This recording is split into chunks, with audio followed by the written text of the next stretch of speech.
The motion and the amendments moved thereto are now open for discussion.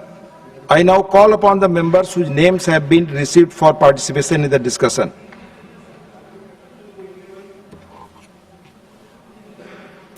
माननीय श्री दिग्विजय सिंह जी, 15 minutes. बहुत बहुत धन्यवाद माननीय सभापति महोदय। अभी मैं सुन रहा था मास्टर सदानंद जी को, जिन्होंने कि राष्ट्रीय स्वयंसेवक संघ के विषय को लेकर अपनी बात कही। आज से 3 दिन पहले ही महात्मा गांधी की हत्या की जयंती के उसमें पुण्यतिथि पर हम लोगों ने इस बात को समझा कि आखिर किस मानसिकता का वो व्यक्ति था जिसने उनकी हत्या की थी, जिसने पूरा जीवन बिता दिया प्रेम, सद्भाव, सत्य, अहिंसा और यूनिवर्सल ब्रदरहुड के लिए। उस व्यक्ति की हत्या करने वाले विचारधारा के बारे में उन्होंने बात जो कही है, हमें मेरी सहानुभूति उनके साथ है, मेरी सहानुभूति उनके साथ है।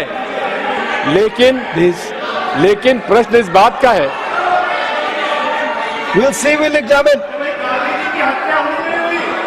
अब माननीय leader of the house please, एक माननीय Digvijay Singh ji, leader of the house please, leader of the house. उपसभापति जी, अभी माननीय दिग्विजय सिंह जी बोल रहे थे, शुरू में ही उन्होंने जिस तरीके से बात को शुरू किया और उन्होंने जिस तरीके से राष्ट्रीय स्वयंसेवक संघ पर आक्षेप लगाया है, कोर्ट्स ने बार बार इस बात को कहा है कि राष्ट्रीय स्वयंसेवक संघ का गांधी जी की हत्या से कोई संबंध नहीं था। इसलिए इस तरह के वक्तव्य और देश को गुमराह करना आप जैसे सीनियर लीडर के लिए शोभा नहीं देता है। ऐसे विषय एक्सपंज किए जाए। माननीय सदस्यगण, मैं माननीय दिग्विजय सिंह को बुलाऊं उसके पहले आग्रह सभी सदस्यों से, माननीय चेयरमैन ने इस पर बहस शुरू करने के आरंभ में ही 2 रूल का हवाला दिया। रूल 238, जो आप बात कहेंगे उससे रेलिवेंट होगा, जो नहीं होगा वो रिकॉर्ड पे नहीं जाएगा। दूसरा कहा रूल 235, यानी हम कैसे हाउस में एक डेकोरम का पालन करें।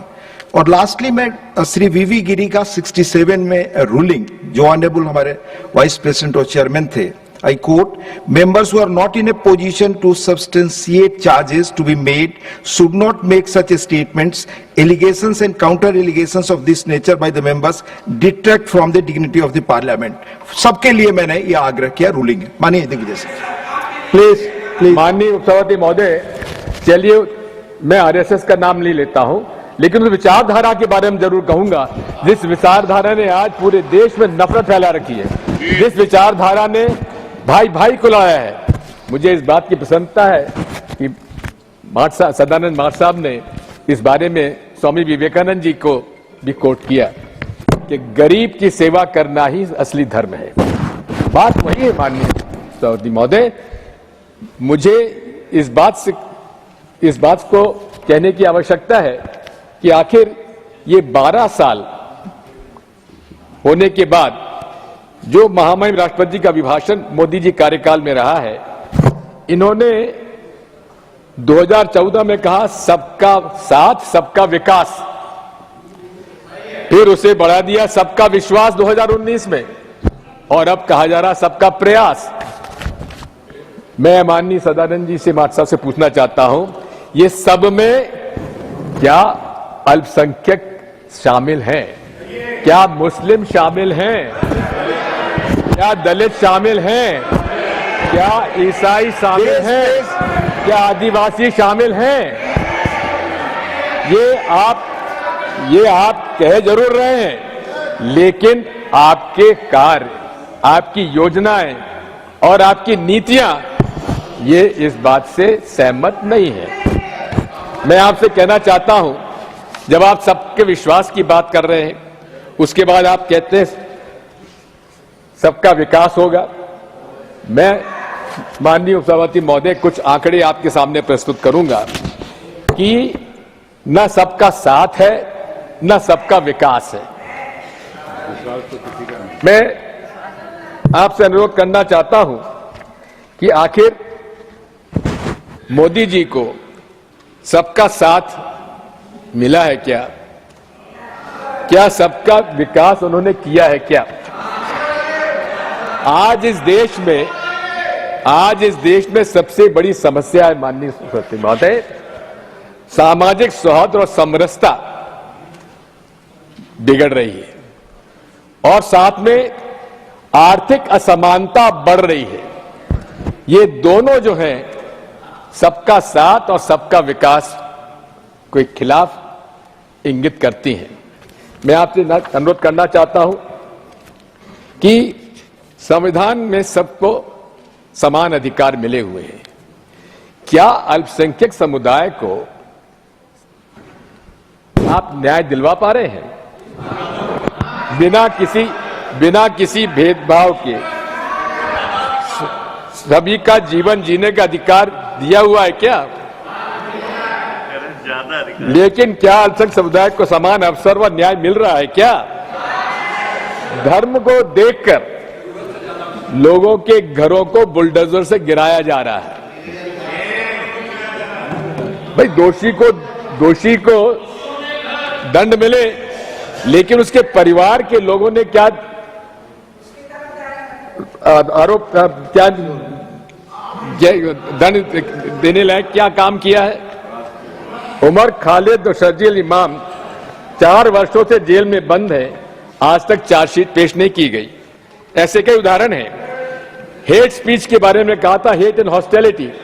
हेट स्पीच आप इसके खिलाफ है, लेकिन असम के चीफ मिनिस्टर साहब ने अभी जो बयान दिया है उसके क्या आप समर्थक हैं? क्या उनके खिलाफ हेट स्पीच देने पर आप मुकदमा दायर करेंगे, उनसे इस्तीफा मांगेंगे? मैं आपसे निवेदन करना चाहता हूं, एक तरफ तो यह है, साथ में सोनम वांगचुक जैसा एक व्यक्ति जिसने लद्दाख के अंदर एक अपना विशिष्ट स्थान स्थापित किया है, उसको भी क्या कारण है उसको आज जेल में बंद किया हुआ है? उनकी क्या मांग थी? उनकी केवल एक मांग थी कि वे मोदी जी ने जो चुनाव में 6वीं अनुसूची लागू करने का वादा किया था वो निभाएं। पदयात्रा की, प्रदर्शन और भूख हड़ताल पर बैठे, बिना किसी कारण के 100 दिन से वो गिरफ्तार है। क्या सबके साथ उन्होंने, आपके प्रधानमंत्री जी ने क्या इस प्रकरण में क्या न्याय किया है? अब आप सबका विकास के बारे में मैं इतना कहना चाहता हूं कि एक तरफ आर्थिक असमानता तो बढ़ी रही है और उसके अंदर आप देखेंगे कि आज की असमानता ब्रिटिश शासन के समय से भी बदतर हो चुकी है। वर्ल्ड इक्विलिटी लैब के अनुसार भारत में 10 व्यक्ति लगभग 58% राष्ट्रीय आय प्राप्त करते हैं, जबकि निचले 50% व्यक्तियों को केवल 15% मिल पाता है। शेष 10% के पास शीर्ष मतलब जो सबसे ऊंचे दर्जे के 10% के पास 65% संपत्ति है, जबकि निचले 50% के पास केवल 6.4% संपत्ति है। आर्थिक मामलों में जो शासन के आंकड़े दिए गए वो स्वयं अंतर्राष्ट्रीय मुद्रा कोष ने उनकी विश्वसनीयता पर गंभीर प्रश्न चिन्ह लगाए हैं। मैं आपसे कहना चाहता हूं कि आज पिछले कुछ वर्षों से आयकर जो हमारे कॉर्पोरेट टैक्स देते हैं उससे ज्यादा आम आदमी टैक्स भर रहा है। कारण यह है कि पूरे तरीके से आज ये सरकार गरीब विरोधी है और मजदूर विरोधी है, किसान विरोधी है। ऐसे कई आंकड़े मेरे पास हैं जितना मेरे पास समय नहीं है इसलिए सब नहीं बता पाऊंगा, लेकिन इतना मैं जरूर कहूंगा कि आज अनुसूचित जाति और जनजाति के लोग परेशान हैं। अगर आप देखेंगे जहां आप 80 करोड़ लोगों को आप फ्री अनाज दे रहे हैं, उसमें से अधिकांश अनुसूचित जाति और जनजाति के लोग हैं। और उसके अंदर भी आप देखेंगे तो आज उनका जो 30 लाख शासकीय नौकरियां खाली हैं, उसमें से बैकलॉग उनका बनता कम से कम 23%। क्या उनका बैकलॉग भरा गया? उनके साथ जो अन्याय हो रहा है, इस मामले में मैं आपसे अनुरोध करना चाहता हूं, इसमें पूरी तरीके से शासन को पुनर्विचार करके उनके पद भरना चाहिए। साथ मैं आपसे अनुरोध करना चाहता हूं, माननीय सभापति महोदय, कि जहां संवैधानिक अधिकारों को कम किया जा रहा है, कर्तव्यों को अधिक महत्व देने का प्रयास किया जा रहा है। कर्तव्यों के प्रति हम सजग हैं, लेकिन इतना मैं आपसे अनुरोध करना चाहता हूं, जो राइट बेस्ड हमारा कॉन्स्टिट्यूशन है, उसमें राइट्स जो हमारे हैं, फंडामेंटल राइट्स हैं, उनको किसी तरह से हल्का नहीं किया जाना चाहिए। जहां तक हमारा स्टेट और इकोनॉमी है, इनकी कथनी और करनी में कितना अंतर है। काला धन वापस लाएंगे, 15 लाख रुपए देंगे, डिमोनेटाइजेशन में काला धन वापस नियंत्रण में हो जाएगा, नकली नोटों पर प्रचलन बंद होगा, आतंकवाद समाप्त होगा, कैशलेस ट्रांजैक्शन होगा। जबकि उल्टा हुआ है, पूरे तरीके से कैश ट्रांजैक्शन अधिक बढ़ा है। पूरी तरीके से आज अगर हम देखेंगे, आज जो सरकार अर्थव्यवस्था बढ़ने का दावा करती है, तो रोजगार कहां है? मैन्युफैक्चरिंग सेक्टर में मजदूरों की संख्या 2011-12 में 12.6% थी, जो अब घटकर 11.4% हो गई है।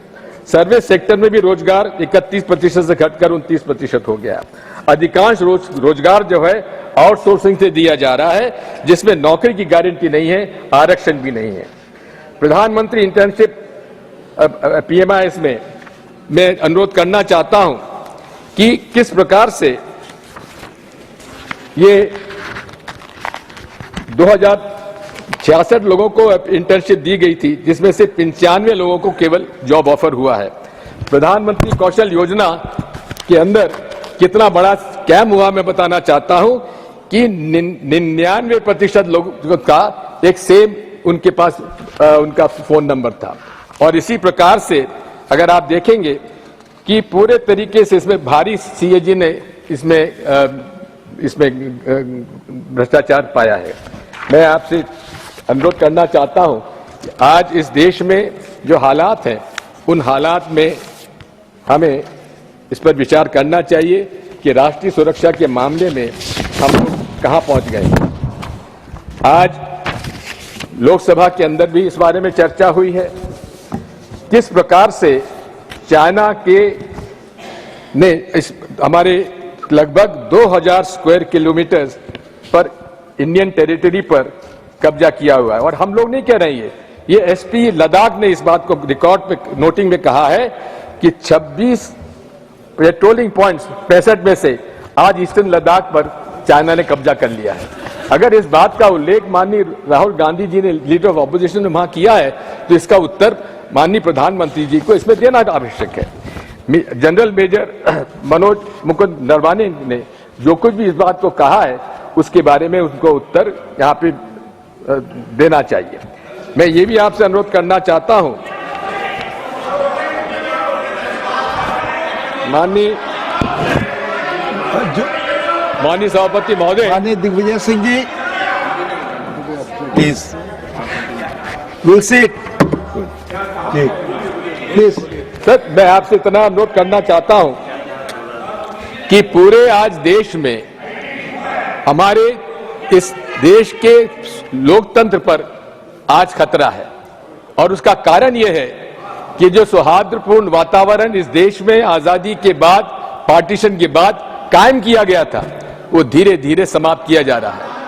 कट्टरपंथी ताकतें धार्मिक उन्माद फैलाकर एक तरफ हिंदुओं को, दूसरी तरफ मुसलमानों को भड़का रही हैं। और ये अपने आप में जो एक सामाजिक सौहार्दपूर्ण वातावरण इस देश में बना हुआ था, उसमें काफी हम लोगों को आज संकट नजर आ रहा है।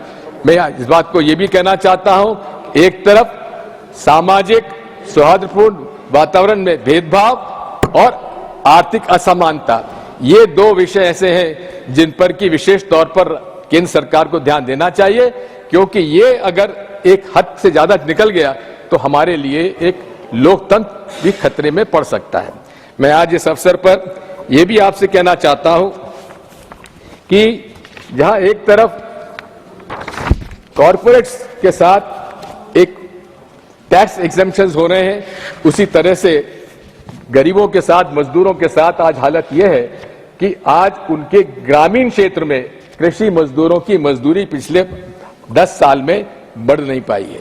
नरेगा के अंदर एक रास्ता था जिसके माध्यम से उन्हें मजदूरी मिल जाती थी, उसे भी जो कानून में परिवर्तन कर दिया गया, उसको अलग कर दिया गया। आज हालात ये है कि आप देखेंगे कि पूरे तरीके से आज देश में एक अव्यवस्था की स्थिति चली हुई है। कृषि के सेक्टर में भी अब आप देखेंगे कि वादा किया था दुगनी आय हो जाएगी, नहीं हुई। किसानों का उपज का भाव नहीं बढ़ा। जैविक खेती पर महत्व देने की कोई का उल्लेख नहीं किया। जैविक खेती के अंदर एपिडा में भारी भ्रष्टाचार है, उसके बारे में स्वयं माननीय मंत्री ने इसको स्वीकार किया है, उसके बाद भी अभी तक कोई कार्रवाई नहीं हुई है। किसानों के साथ वादा किया गया था एमएसपी की गारंटी का, वो प्रावधान भी अभी तक नहीं किया गया। कौन सा वादा है माननीय नरेंद्र मोदी जी ने जितने वादे किए थे, कौन सा वादा उन्होंने पूरा किया है, उसका उल्लेख माननीय सदन के नेताजी को और प्रधानमंत्री जी को करना चाहिए। इसी तरह से अगर आप देखेंगे तो शिक्षा का अंदर भी लगभग 1 लाख शासकीय स्कूल बंद किए जा चुके हैं और उसी के साथ साथ लगभग 1 लाख से अधिक जो स्कूल बंद किए गए हैं, वहां देखेंगे आप कि अधिकांश शिक्षकों के पद खाली हैं, ना उनकी ट्रेनिंग दे पा रही है, ना उसको हम आगे ले जा पा रहे हैं। मैं अंत में इस बात को कहना चाहता हूं कि आज इस देश में जो पूरे तरीके से आज संकट हमारे सामने है, एक संवैधानिक संकट में इसे नजर से देखता हूं, क्योंकि एक तरफ सामाजिक सौहार्दपूर्ण वातावरण बिगड़ रहा है और उसी प्रकार आर्थिक असमानता भी इस हद तक बढ़ती जा रही है, जिस पर हमें नियंत्रण करना पड़ेगा और इस असमानता को दूर करने के लिए जितना हम लोग कर सकें उतना करना चाहिए। बहुत बहुत धन्यवाद। धन्यवाद माननीय दिग्विजय जी। श्री